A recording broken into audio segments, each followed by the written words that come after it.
Hey everyone, and welcome to Cricket SWAC Gameday, presented by Pepsi Zero Sugar.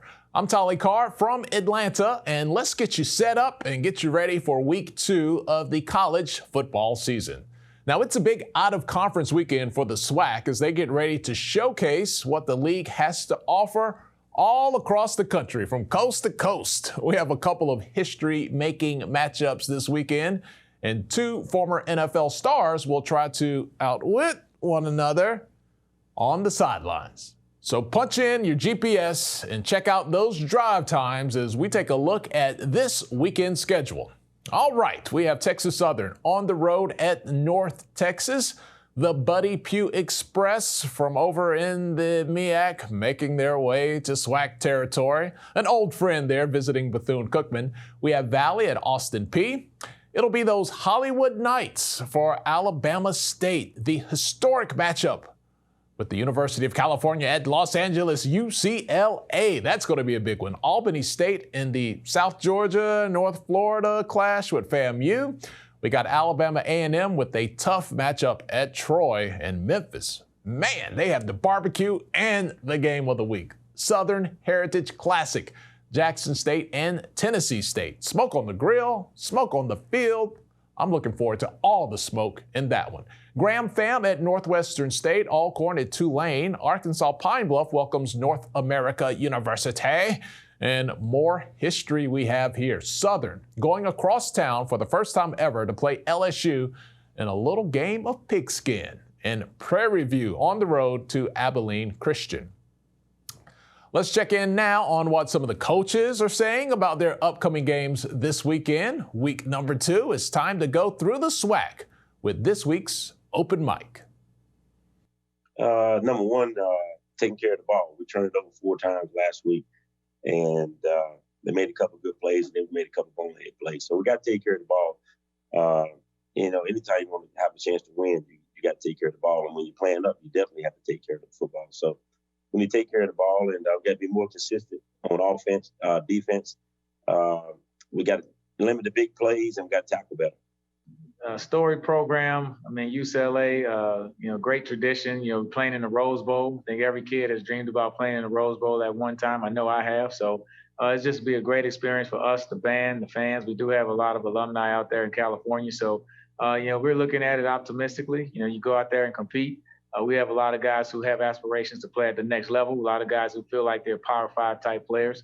So I think for those guys, they have to strap it up, and it's a good measuring stick. You want to know where you are against those bigger schools, but at the same time, you have to understand that the number of scholarships that they have are more than us. So you have to coach it and be smart about it. But I think you go out there and compete, and it's a great experience for the fans and for the players. So that's how I'm looking at it. You get some home and home game against some of the top teams in the FCS. You're doing pretty good, I think. Just playing those guys and giving you a chance there to, geographic-wise, it makes a whole lot of sense in travel in terms of where we go and things of that nature. We got Tulane and got McNeese State coming up on the 3rd week. So it makes a whole lot of sense to get those kind of teams in and kind of be competitive and see where you're at, getting ready for the SWAC play. Well, I think, first and foremost, we just have to get a little more push with our offensive line. Again, we had 3 new guys that we had to insert there. So just getting them out there with the speed of the game, I thought playing Miami was great to increase our game speed for our team. We'll get more push. I think we have the backs to get that done. Just looking forward to this week when we get an opportunity to get back on the field and practice and get prepared for South Carolina State. I think individually, we all have to figure out what our triggers are, and what things we need to do as adults to make sure that we're in a great headspace. I do that myself. I mean, I'm in therapy, and I'm not ashamed to say it. There's nothing wrong. My therapist assured me of that in our first session that I don't have anything wrong with me. But again, it's good to get maintenance, right? As a quarterback, every day after practice, I would ice my arm. My arm wasn't hurting. It was to keep it from hurting, right? And it's the same thing, when it comes to therapy. So just trying to make sure that I have a release. I'm a person that works and works and works. I don't really have a hobby, right? I don't golf. I don't fish. I don't hunt. I don't hang out, go to clubs and go to bars. I don't do any of that stuff. I work long hours and I go home. late at night, and try to spend the little bit of time I have left, with my family. So I don't really have a release. So this is a way for me to kind of release some things, and unload some things. And I think it's healthy that we all figure out what that thing is. If it's golf, hey, I gave the guys a little bit of time off this morning.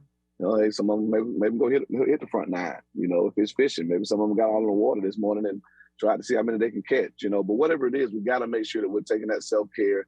And then collectively, we'll meet here this afternoon and we'll talk through some things to figure out where everybody's headspace is. A lot of times during the season, we're just going and going and going. And, we don't really think, okay, let me do an assessment of where everybody is. Skyler played well. You take that away, you take those two items away, he had an excellent game. Yeah, the fumble was really, he took a shot to the head, and I think anybody would drop the ball behind that. Yes, sir. And then the INT really wasn't his fault either. We're running a curl route and got a freshman wide out. He's running an old school button hook, instead of coming back to the ball. But to the untrained eye, you would think it's on the quarterback. So he really plays a really good game. I want him to, fifth-year senior, and he needs to play a flawless football game for us. And he did that. He played well. He played really well, but it's some things, he can fine tune, and right now for him, it's just about playing with the savviness of a guy who's taking a ton of reps the whole time, but he played pretty well for us. Like I said, man, we just want to go out and do what we do, and that's knock people around and play hard, establish a presence up front, and be able to take what we did wrong, correct some of the mistakes that we did this week, and go out and execute better against Austin Peay, like our third down defense. So that's what we're looking forward to. Defensively, they're a big team. They like to fly around to the ball. Got a good secondary behind them. But like I said, we're gonna do what we do, and that's establish the run game and try to get more, big plays down the field in our passing game with more vertical passes. So. Yeah, they're a good team. They're a good team. Multiple shift on offense. They do a lot of shifting on offense. I mean, they're three-man route running type teams. They send out three wideouts pretty much the entire game.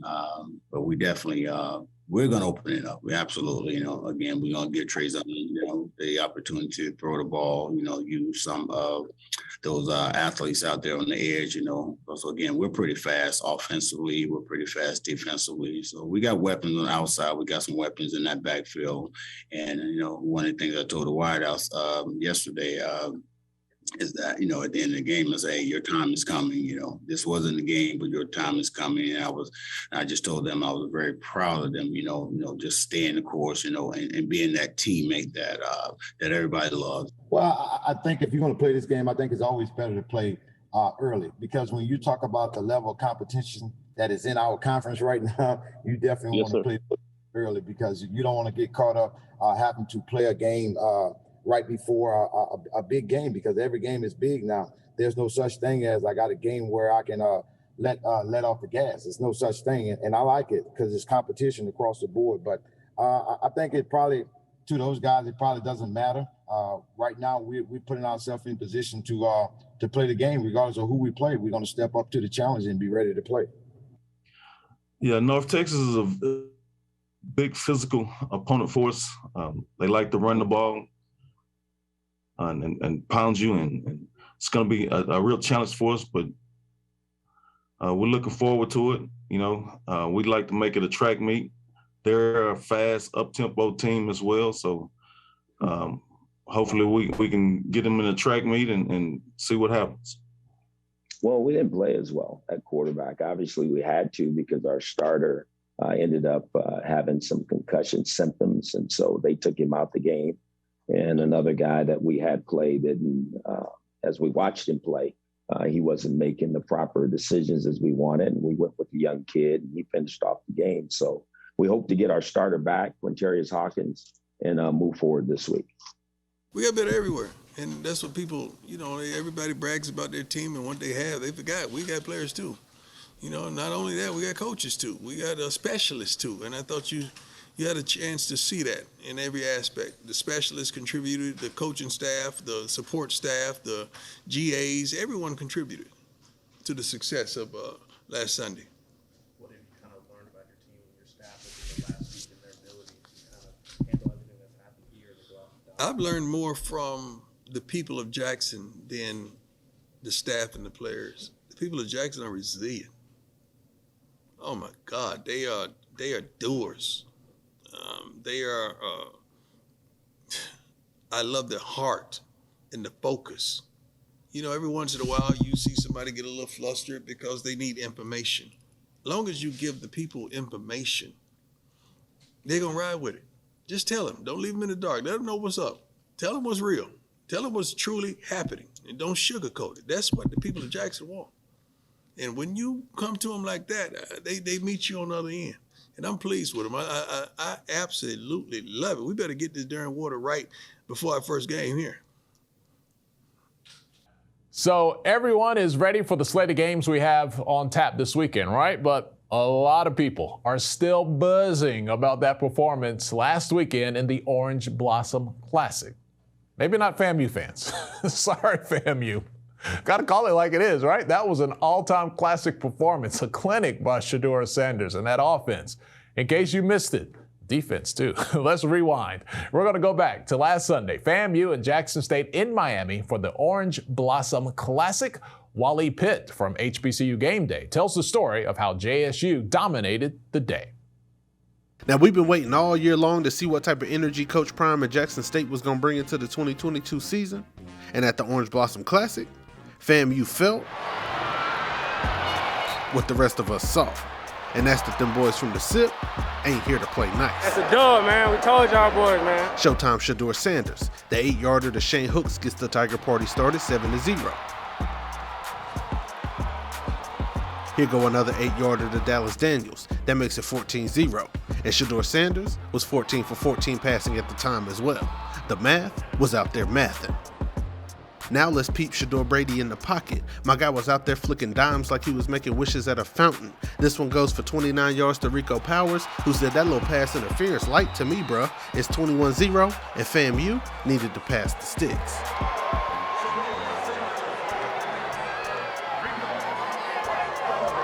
Shane Hooks back to work in the second half. Another 10-yard touchdown, and these J-State receivers was out there getting physical like Olivia Newt.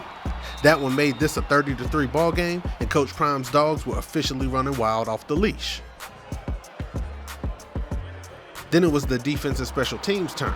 A pick six touchdown, followed by a fumble return touchdown, then a punt block score, and somewhere up in all of that, Showtime Shedeur threw a whole nother touchdown pass.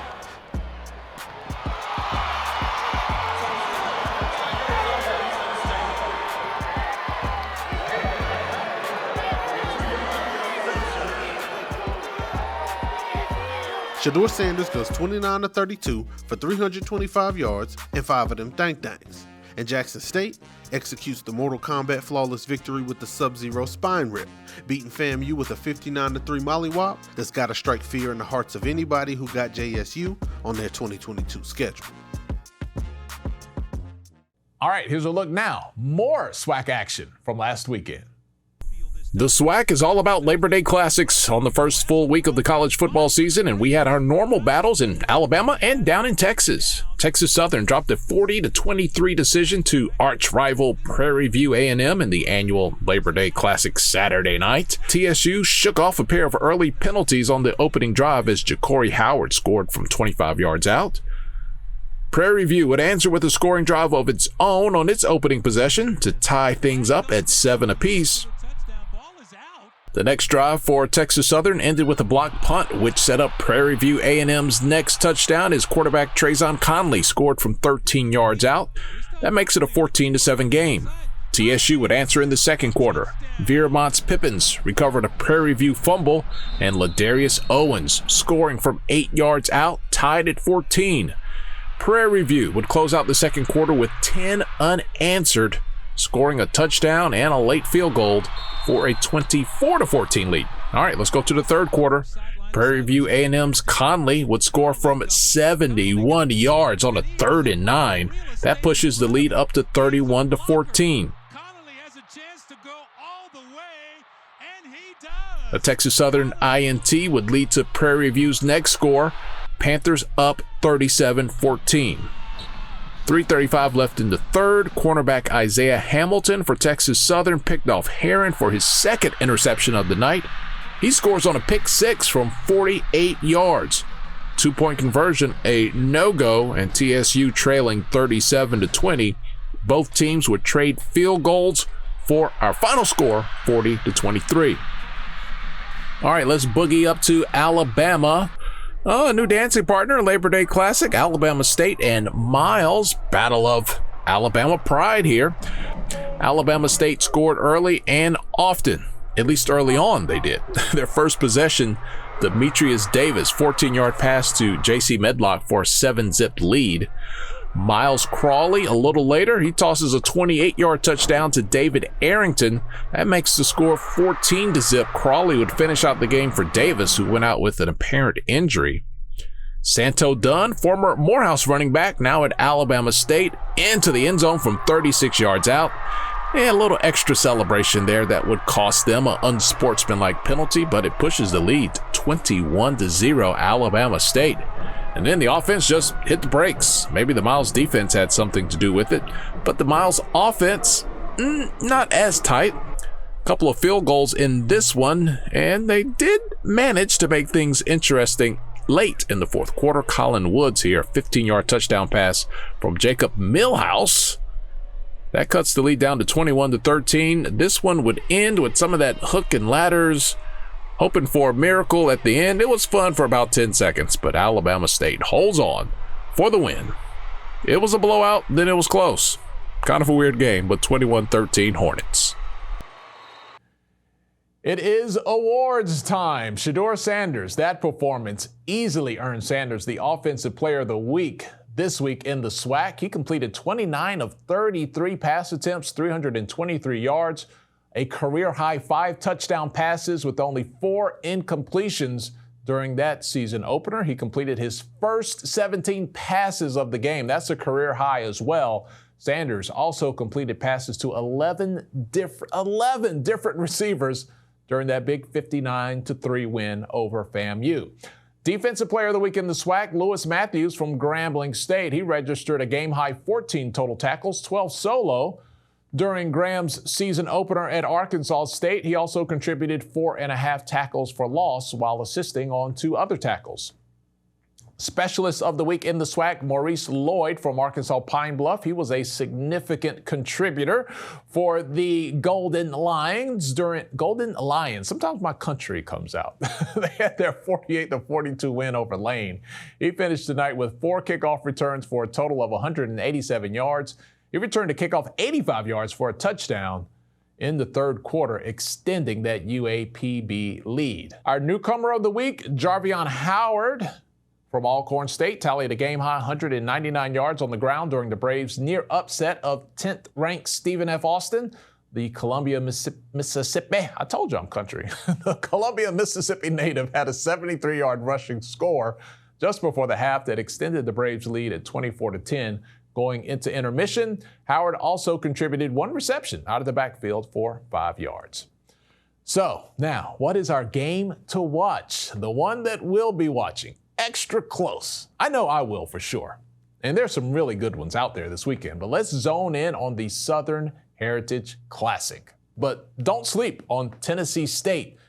They might have lost last weekend, but they were balling. I mean, straight balling. Tennessee State lost to the number 12 team in FCS football, Eastern Washington, but it was close. 36-29 on the road is nothing at all to hold your head about. Draylon Ellis led TSU's passing attack with 257 yards through the air, tossing 2 touchdowns and 1 interception. He also had 82 yards and a touchdown on the ground. So it sounds like 2 really high-powered offenses ready to mix it up in Memphis. It's my favorite for the game to watch this week in the SWAC. A lot of people will be focused on Southern and LSU as well. You can't overlook that one. So can we talk about those Jaguars for a moment? Who knows how things are going to go this weekend, but last weekend went pretty good. Now, Jaguars will clearly be the underdogs this weekend, but in the 2022 Pete Richardson Classic last weekend against Florida Memorial, they scored 86 big ones. They put 86 on the board, which is more than a mouthful on a great day to honor Pete Richardson. The Jaguars piled up 611 total yards of offense on just 64 plays, the beginning of the Eric Dooley era on the Bluff, Although he's no stranger to Baton Rouge, Coach Dooley was reminiscing a little earlier this week about a time when LSU and Southern did share a moment together.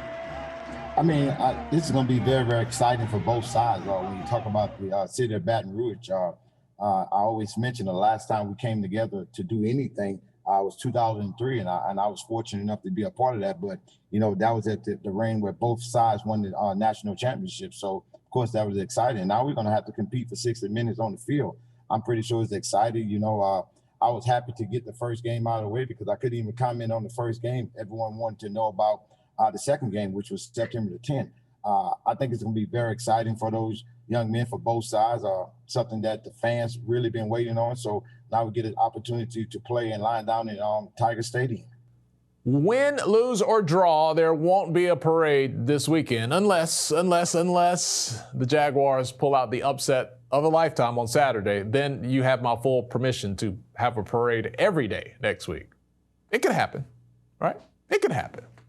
All right, don't get too high. Don't get too low now, but we're about to go over the SWAC standings, even though the majority of the league has only played one game. It is so early. It is super early, but they keep score. They keep records, so we got to talk about it. Jackson State, the leader, out front in the East, followed by Alabama State.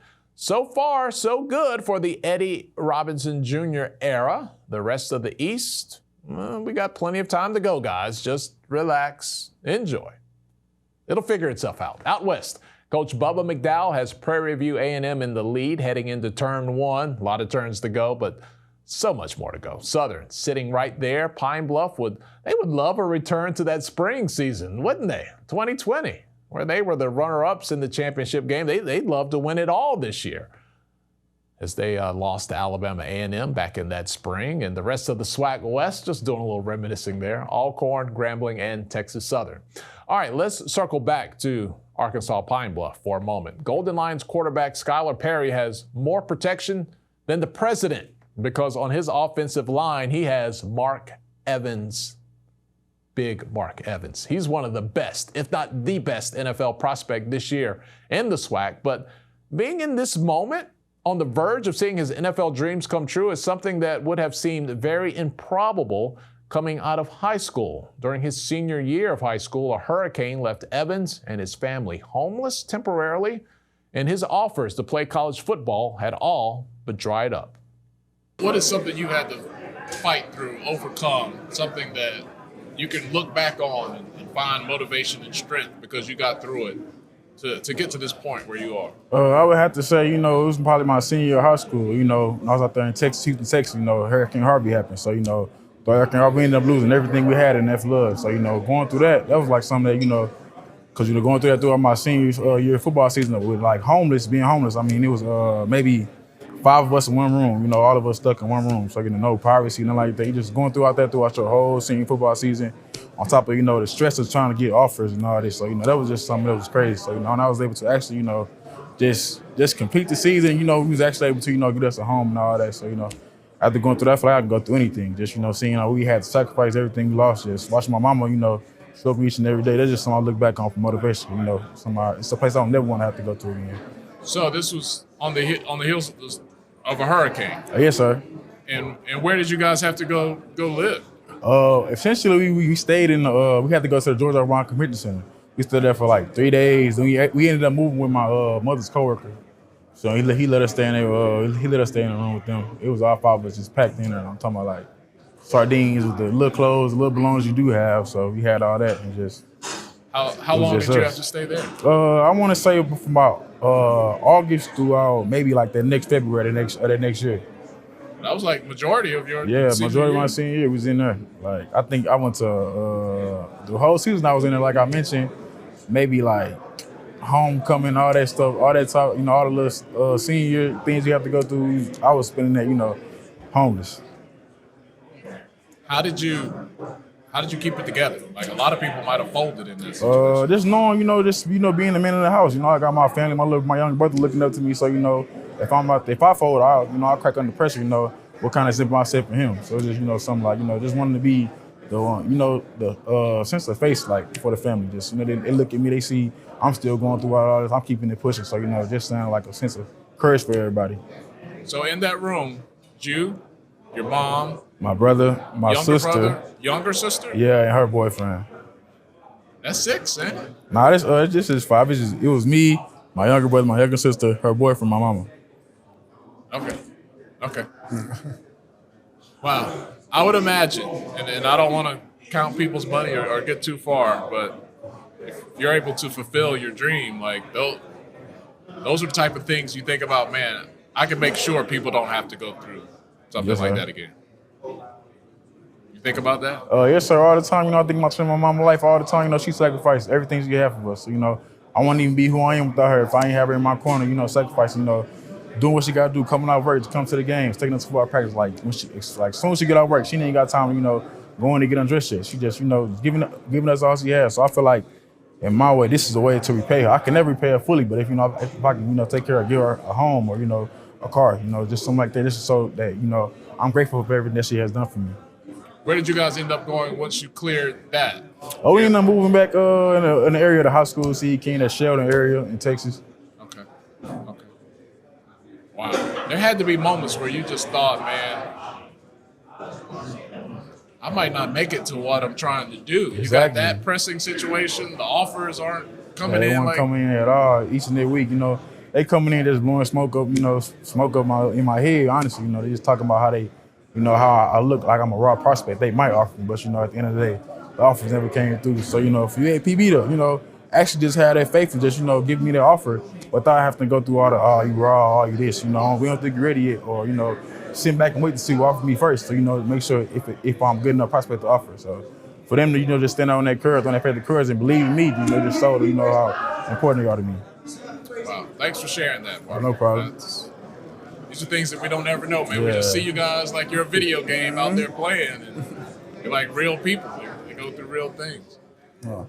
Really great story there. We wish Mark and all the rest of his teammates good luck this weekend, along with the rest of the SWAC as well, because from California all the way to Florida, the SWAC is going to be coast to coast, literally coast to coast all weekend long. Well, that's it for this week's edition of the show. You're watching the Cricket SWAC Game Day presented by Pepsi Zero Sugar. We hope you guys get to enjoy some SWAC football this weekend, and we'll see you right back here next week.